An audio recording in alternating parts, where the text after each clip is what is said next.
Today we're going to look at some key insights into the shadow based on Ken Wilber's work, who has been a huge inspiration for me and has hugely clarified the process of shadow work and what the shadow is. This will clarify this often confusing topic. I find that people generally, there's a lot of definitions as to what the shadow is, and they don't really get at the heart of what the shadow is, both in its unpleasant or negative or antisocial form and its positive, empowering form. We're going to look at both sides of that coin today. We're going to help you spot your shadow traits. We're going to help you reintegrate them and ultimately experience the fullness and the sense of release that you get from reintegrating your shadow traits, from reintegrating those traits that you find disgusting in yourself and you spend your life trying to avoid and trying to hide from yourself. Let's get at the root of that. Alright, so let's start with the most fundamental and ask, what is the shadow? And I hope to make this really simple for you, really clear and clean. I like this definition from Doshin Roshi, which is that, quote, "The shadow is the part of us that we can't see," end quote. So it's the psychological aspects in ourselves that we have, they are ours, but we can't see them. It's like they're underground. They're split off from our psyche, from our everyday sense of who we are. And they act through us. They act on their own accord rather than us being able to consciously direct those qualities and those emotions and so on. When you have a trait in shadow, let's use the example of anger. Let's say you have anger in shadow. When you have anger in shadow, it feels like it's acting on you. It doesn't feel like you are consciously directing that anger. The anger is sort of uncontrolled. Now, to the outside, they will see you expressing anger. They will see you getting angry. But on the inside, it won't feel like that. It feels like the anger is acting of its own accord. It's getting activated sort of separately from you. It can even feel like the anger is outside of you, like it's not really your anger, even though to everyone else they see you and they see that you're getting angry.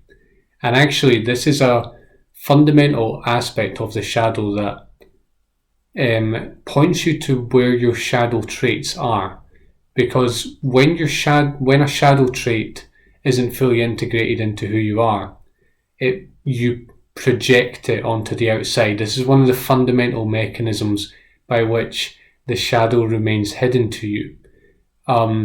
You project it onto other people. You see it very intensely, very readily in other people.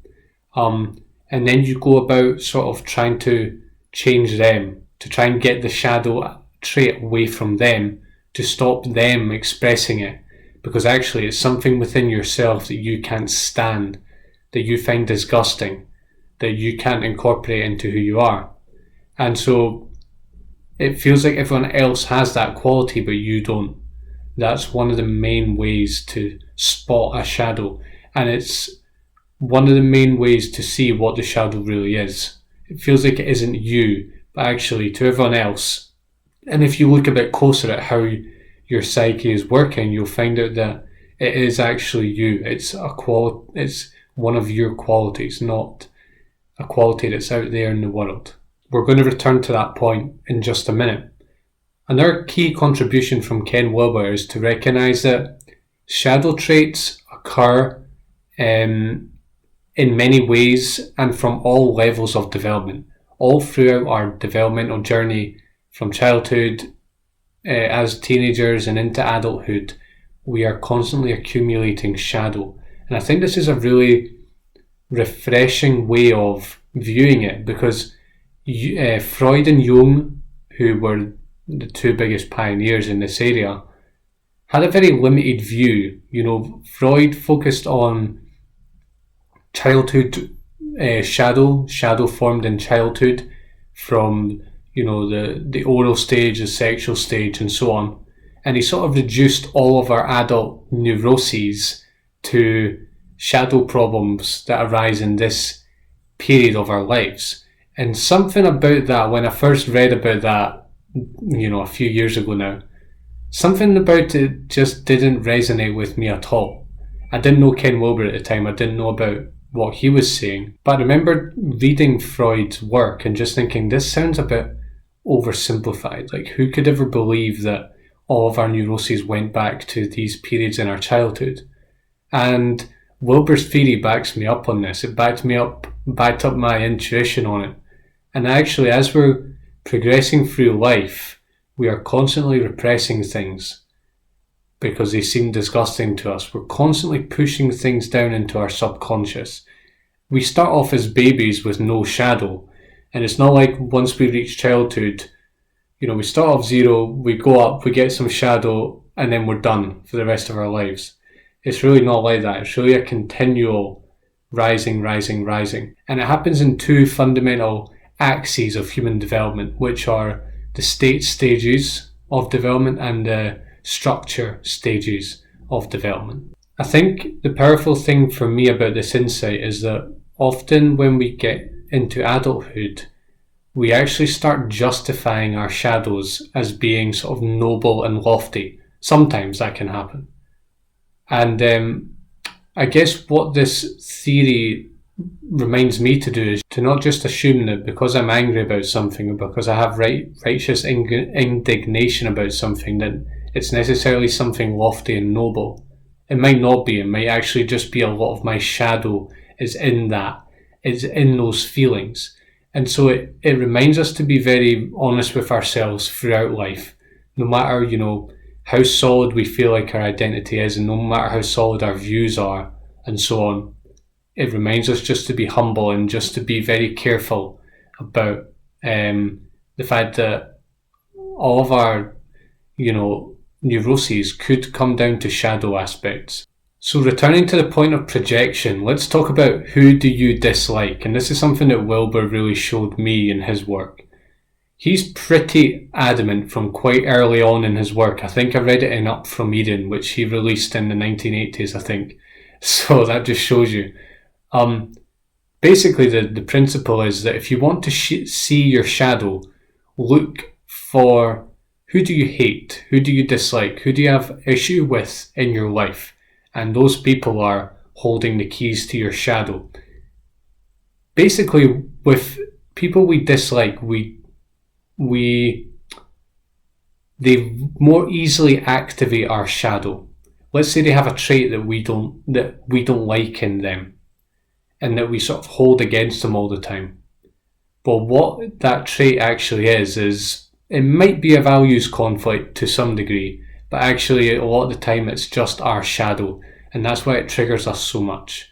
We find it so disgusting in ourselves, so when we see it in other people, inevitably we find it disgusting in them, and it activates us and it triggers us because we can't stand it.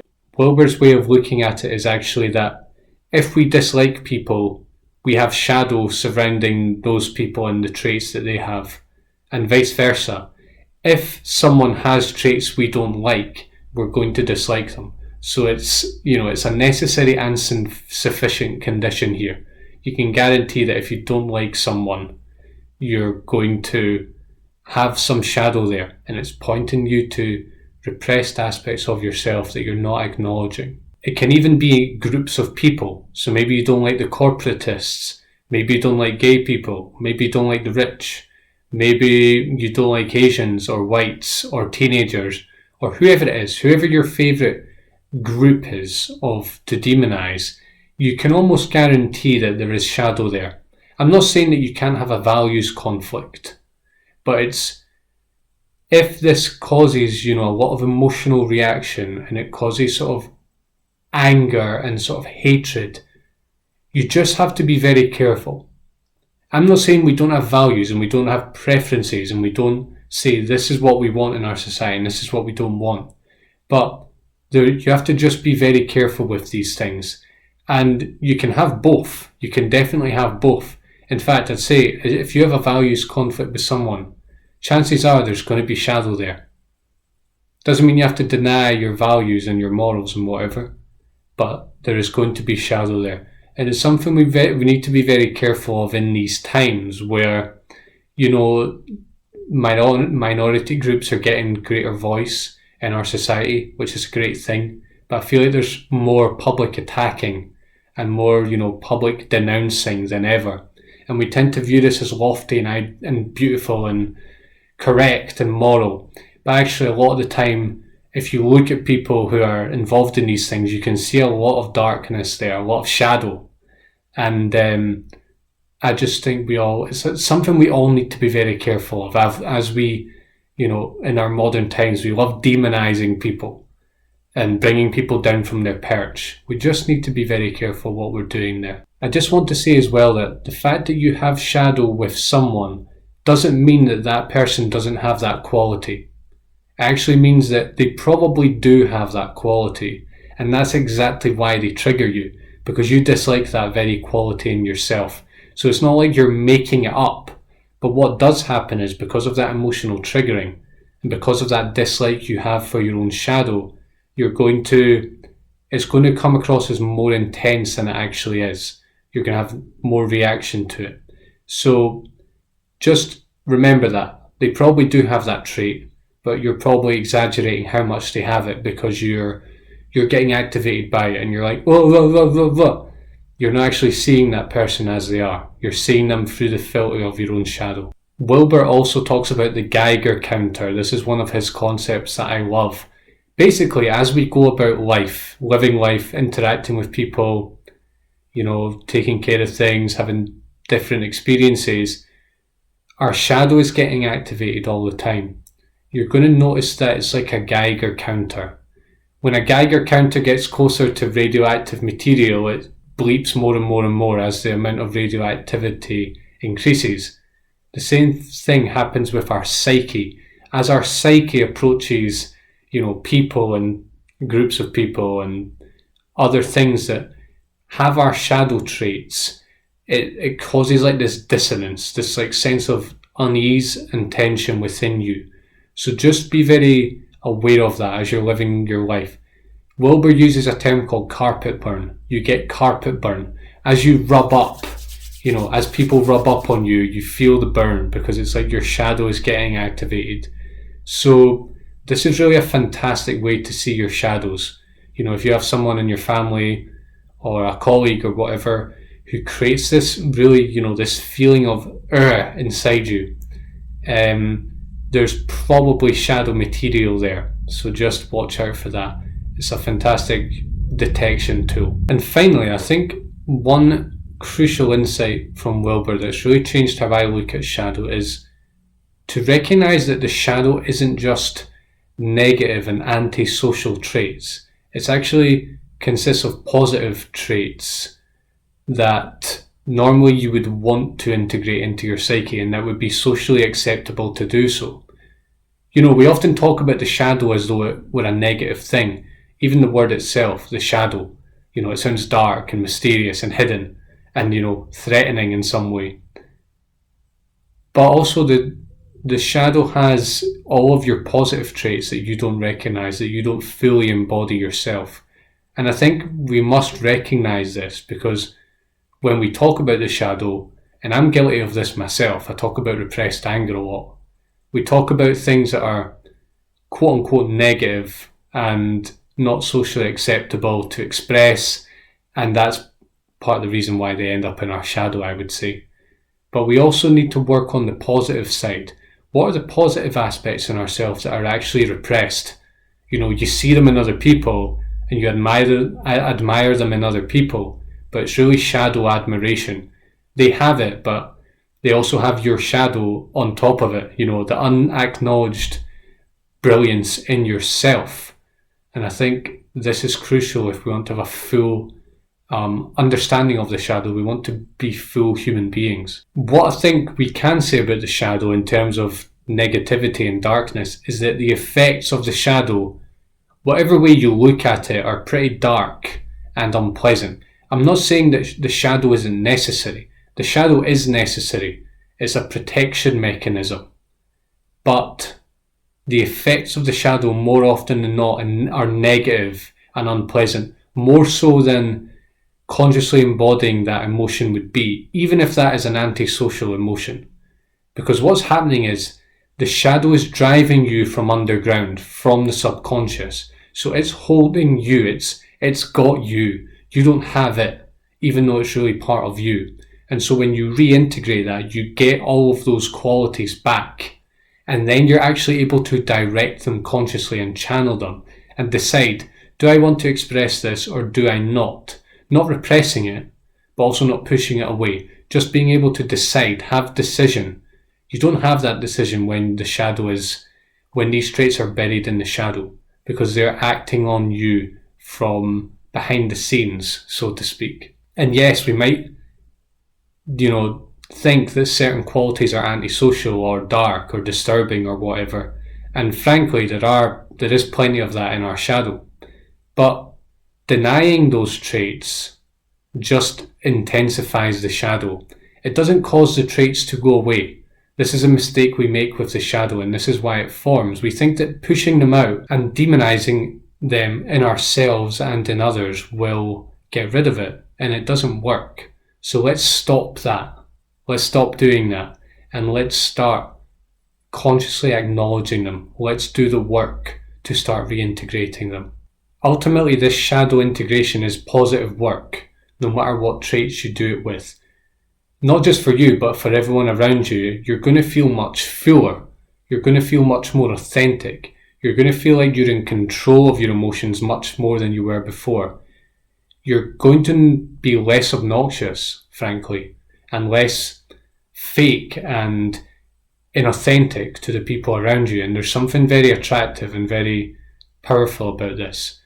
You're going to actually consciously own all of the traits that you project on other people. It's going to save you a lot of time and energy in your life. You're going to realize that you are the project that you need to work on. You don't need to work on other people. And actually, your own shadow is much of the reason why you try to work on other people so much. What I will say about shadow work is that you really have to do it. I'm trying to describe shadow work to you. I'm trying to describe the shadow to you. It's really not easy to describe this stuff. It's kind of sort of ethereal until you actually see it. I'm trying to describe the experience of seeing it and reintegrating it for yourself. Until you actually see it, until you follow these pointers to the shadow, it's going to remain kind of mysterious to you. So I encourage you to really do the work and really go in search of your shadow for yourself. Then all of this will make much more sense. And actually, the accompanying article to this episode, which I've linked to, talks about Ken Wilber's most powerful technique for shadow reintegration, which is a 1-2-3 technique. I'm not going to go into detail here about that, but this is just a powerful daily technique that you can do at home to start identifying and reintegrating your shadow. It's very direct, and I saw results within just a few weeks of doing it. I would highly recommend it. Alright, thanks for joining me. Thanks for joining me for this episode about insights into the shadow based on Ken Wilber's work. I really hope this was informative for you. Do check out the accompanying article. Do search around, because I've got other videos and episodes on the shadow. Highly recommend you check those out. Do subscribe to keep up to date, and I'll see you soon for more.